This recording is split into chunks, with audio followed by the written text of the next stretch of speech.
男と生まれたからには誰でも一生のうち一度は夢見る地上最強の男。グラップラーとは地上最強の男を目指す格闘士のことである。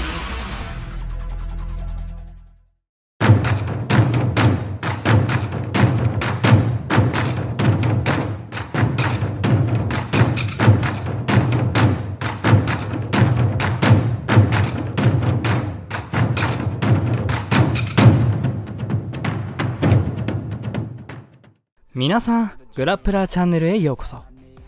このチャンネルは数々の格闘士を紹介していくチャンネルです。今回は極真の不動明王の異名を持つ空手家和見一についてご紹介したいと思います。和見一、神奈川県出身の空手家、全日本選手権5度優勝、日本空手道和見道場館長、段位は6段。1990年代前半から2000年代前半に極真会館が主催するオープントーナメント全日本空手道選手権大会とオープントーナメント全世界空手道選手権大会で活躍した空手家です。1992年の第24回全日本選手権では初出場にしていきなり決勝戦まで勝ち上がり、その後参加した全ての選手権大会で決勝戦まで進出しています。独特な間合いの取り方と運速、リズムによる突きと前蹴り、中段、下段回し蹴りを中心にした攻撃で全日本選手権3連覇を含め計5度の優勝を達成しました。この記録は現在も破られていません。下段回し蹴りの力を計測した際、2112キロというとてつもない記録を叩き出しました。2トンを超える蹴りの威力、やばすぎです。空手との出会い。喧嘩に強くなりたいという動機と父親が極真空手を修行していた影響で小学校に進むや否や父親に半ば強制的に極真会館総本部道場へ入門させられました。しかし父に無理やり入門させられたからか小学校2年生で道場から遠ざかってしまいました。その後はサッカーや相撲に熱中して過ごしてきましたが、13歳の時に自らの意思で再び総本部道場に入門しました。きっかけは劇画空手バカ一代の影響でした。特に山で特訓するシーンに憧れ、自分もやってみたいと思ったそうです。総本部では当時松井翔慶館長が指導を務めていました。その時の和見を松井館長は、こう言うと表現が良くないんですけど、象のような足でですね、手も大きくて身長は僕よりも低かったと思いますけど、必ず大きくなるから今から頑張って稽古しなさいよと言ってたのは印象に残っていますね。と振り返っています。高校入学後は自宅に近い東京城南川崎支部に移籍し、広重剛師範の下で修行しました。先輩には緑健二、酒井貞夫、山木健二、金子正弘、岩崎達也などがいました。特に山木みたいな大柄な先輩に稽古をつけてもらったことは和見にはとても自信になったといいます。衝撃の全日本選手権デビュー。1992年第24回オープントーナメント全日本空手道選手権大会に初参戦。2日目の3回戦で増田明と対戦。増田明は第5回世界大会2位になっているめちゃくちゃ強い伝説の空手家です。この頃の和見は同年東北大会で優勝はしていたものの全く注目されておらず、増田もノーマークだったといいます。ところが延長2回までもつれ込むほどの激戦となります。和見は増田に突きを利かされていましたが、それ以外では互角の戦いを展開し、試し割り判定で増田に勝つ大金星を挙げました。増田は、こんなに強いんだったらもっと研究をしておくべきだったと開墾の情を表しました。和見はさらに勢いを増し、その他の歴代世界大会代表選手を撃破していきました。4回戦では三宅宏之、準々決勝で石井豊、準決勝で七戸康弘らを破り決勝進出を果たしました。決勝戦では田村義弘に負けはしたものの初出場で準優勝を遂げ、この活躍で和美は超新星と呼ばれました。大山総裁は和美に対し、まだ20歳でこんなに強いのかね、これからが楽しみだと高評価しています。第6回全世界空手道選手権大会。1995年第6回全世界選手権大会では D ブロックから順調に勝ち上がり、4回戦で兵庫支部の堀池典久から技あり判定勝ちを奪い、準々決勝でブラジルのグラウベ・フェイトーザと対戦。本戦はロングの突きを振りかざしてくるグラウベに和美は何度も腰を折ってバランスを崩します。やはり当たりの強さは想像以上だと思った和美は、相手のプレッシャーがきつすぎて踏み込みが甘く、得意の下段が思うように当たりませんでした。さらに離れた距離からの中段回し蹴り、接近戦での上段膝蹴りと攻め立ててきます。しかし和美自身はグラウベが前の試合で下段を蹴られてダメージがあることを知っていました。本戦1対0で迎えた延長戦。相手の動きに目の慣れてきた和美は上体を後方にすらしてカウンターの下段回し蹴りをグラウベの左奥足に集中させ一本勝ちを奪いました。グラウベはこの試合で足を骨折したほどダメージを負いました。準決勝では同じくブラジルのフランシスコ・フィリオと対戦。和美はフィリオの攻撃に下段回し蹴りを中心にした合わせ技で対抗。それまで本戦のみで勝ち上がってきたフィリオと延長戦、再延長戦まで入る激闘を展開し、結果は試し割り判定で和美に外貨が上がりました。決勝では再び山木と対戦し雪辱を果たそうとしましたが惜敗し準優勝に終わりました。全日本選手権3連覇。1996年第28回オープントーナメント全日本空手道選手権大会ではギャリー・オニールが特別出場してきました。日本選手はギャリーの飛び後ろ回し蹴りでことごとく一本負けをし、ギャリーは決勝にまで進出してきました。一方の和美は左足の爪を剥がし、右膝の靭帯を伸ばし、右腕を骨折しているという満身創痍の状態でした。しかしそれでも決勝戦で和美は骨折している腕で突き、怪我している左足で蹴り、ギャリーを再延長3対0の判定で破り2度目の優勝を遂げました。1997年第29回全日本選手権では決勝まで危なげなく勝ち上がり、ギャリーとの再対決となりました。ギャリーは下段回し蹴りをすね受けしないスタイルなので、和美は下段回し蹴りを中心にギャリーを攻め立てました。本戦こそ引き分けたものの和美ペースで延長戦に突入しました。ギャリー独特のギャリーステップもこの時ばかりは和美の下段回し蹴りの連打で動きが衰えてきました。延長戦残り30秒のところで和美の放った左下段回し蹴りでギャリーが倒れ一本勝ちをして3度目の優勝と2連覇を成し遂げました。1998年第30回全日本選手権ではここ 1,2 年下段回し蹴りと突きのみが目立っていましたが、前蹴り中段回し蹴りも積極的に使い、決勝戦も含め全て本戦で勝利するという圧倒的な強さで4度目の優勝と3連覇を成し遂げ、翌年のオープントーナメント全世界空手道選手権大会の代表に選出されました。全日本3連覇を成し遂げた怪物和美はじめの実際のトレーニング映像もありますので、こちらをご覧ください。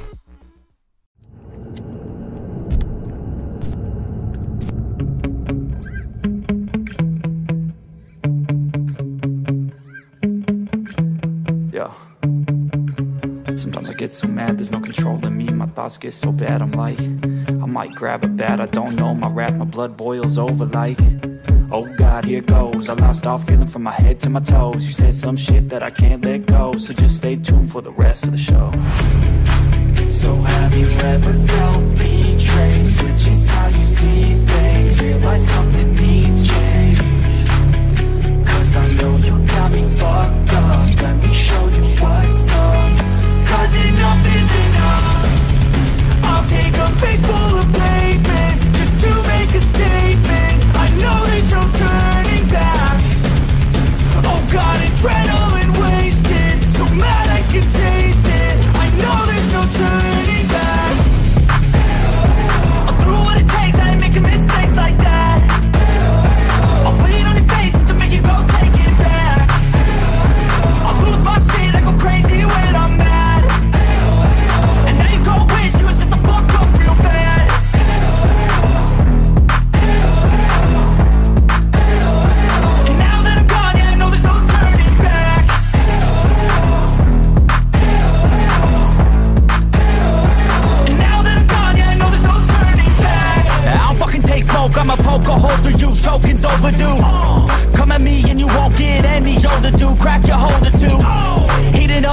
of me, blood so violently. Thanks for trying me. Now it's finally time to see how this rivalry becomes a dynasty.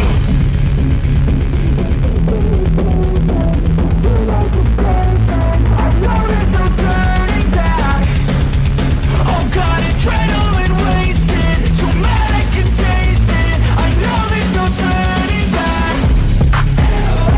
I'll do what it takes, I ain't making mistakes like that. I'll bleed on your face to make you go take it back. I'll lose my shit, I go crazy when I'm mad.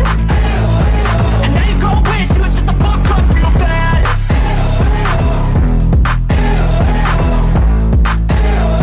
And now that I'm gone, yeah, I know there's no turning back.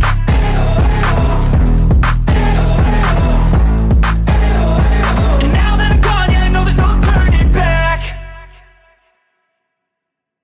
100人組手。1999年3月13日に100人組手に挑戦。1人1分30秒で100人と戦いました。対戦相手にはフランシスコ・フィリオをはじめ、第7回世界大会代表に選ばれた木山仁、野地龍太、木村康彦、高久正義、田村義弘、市村直樹、成島龍など、城西世田谷東支部に所属し茶帯だった長嶋一茂などがおり、100人目の相手は世界チャンピオンの山木健二が務めました。和美は見事100人組手を完遂しました。完遂直後は寒気と吐き気と痛みがひどく、即病院へ直行したそうです。松井翔慶館長は、和美選手の組手スタイルは端的に言ってこういう連続組手に向いていないという部分が確かにあります。そんな中で和美選手が最後まで自分のスタイルを全うし完遂に結びつけたことは高く評価しなければいけません。彼が今まで100人組手を完遂した中で一番情緒が安定していたことは明らかです。私の時もそうですし、その後の挑戦者を見ていても80人、90人を過ぎて自分の意識を自分でコントロールできなくなる場面が必ず訪れるものですが、彼の場合は最後までそういうことはなかった。これはなかなか真似できないことですと評しています。100人組手は極真空手の中でも最も厳しいとされる荒行で、怪我で組手自体が続行不可能になることもあり、完遂しても脱水症状、全身打撲、肝機能障害、急性腎不全など体へのひどいダメージが残ります。過去に100人組手を達成した松井翔慶、増田明、山木健二、和美はじめは達成後すぐさま入院しました。とりわけ増田と山木は急性腎不全で人工透析の危機に陥り、両名とも医者の勧める透析を拒み、後に自然治癒で回復しました。このことからも100人組手の壮絶さがわかるのではないでしょうか。世界大会代表選手もいる中での100人組手を達成しているのでめちゃくちゃすごいです。実際の100人組手の映像もありますので、ぜひこちらをご覧ください。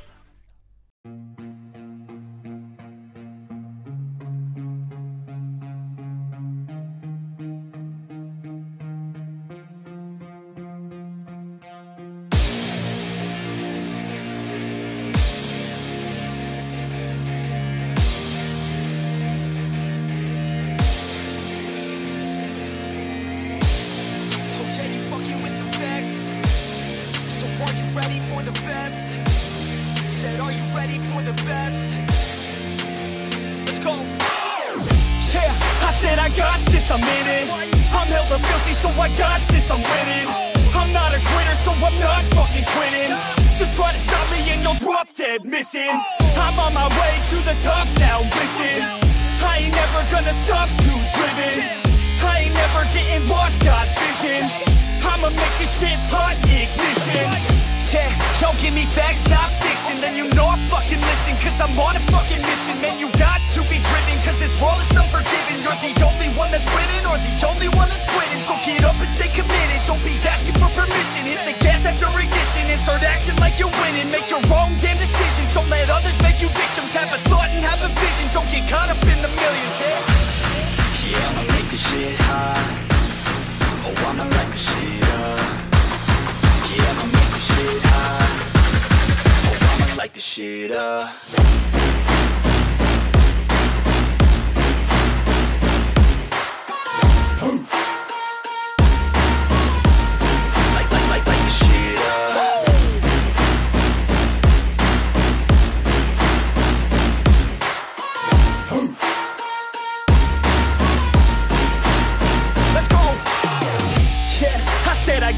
I'm on it. Give me 5 years and I got what I wanted.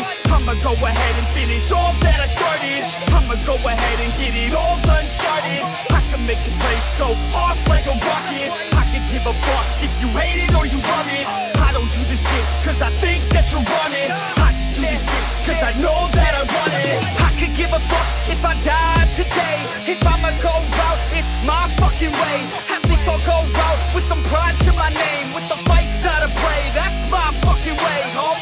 Y'all can sit back and think you heard the best of me. I can guarantee that you haven't seen the rest of me. I can guarantee that this shit's gonna be my destiny. And I will never sleep till I make it, then I'll rest in peace. Yeah, I'ma make this shit hot.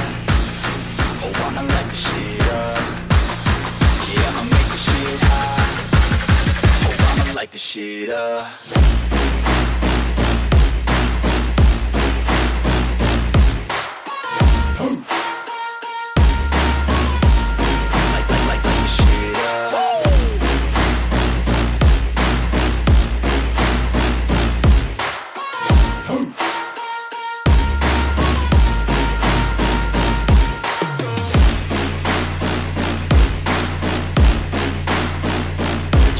With the best, you fucking with the facts. Yeah. I don't even know what else to say. You let that 808 right out though. Yeah.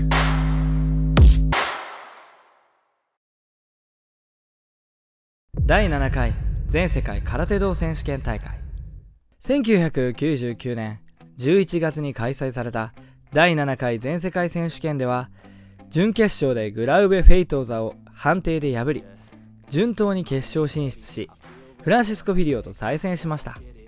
今大会、カズミは事前の試し割りにて死闘で失敗しており、フィリオより試し割り枚数が少なかったそうです。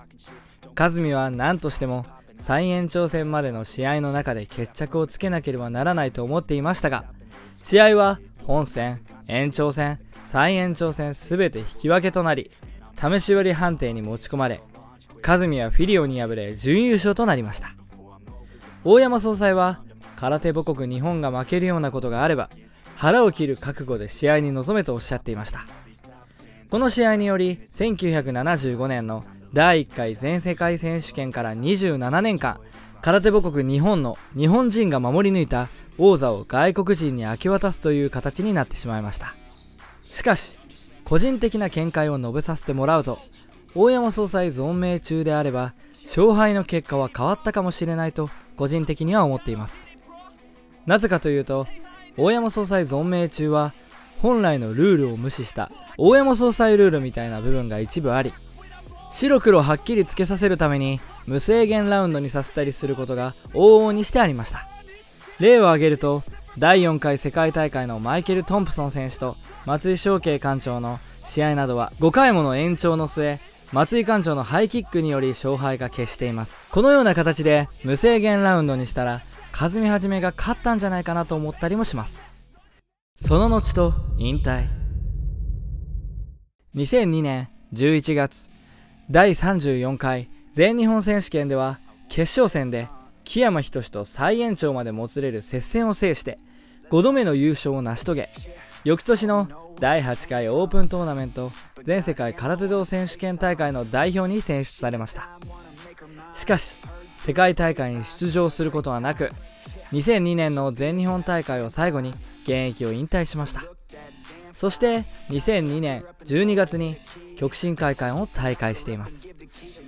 2003年1月に牢山初夫会長と広重剛師範が設立した極真空手道連盟極真館に副館長として一時行動を共にしましたが、同年6月に自らの空手を追求するため極真館を離れ、日本空手道和美道場を起こしました。いかがでしたか？和美はじめ、極真の歴史に残る偉大な空手家です。それではこの動画を面白いと思ってくれた方はぜひチャンネル登録よろしくお願いします。こんなグラップラーを紹介してほしいなどリクエストコメント等もよろしくお願いします。それではまた次の動画でお会いしましょう。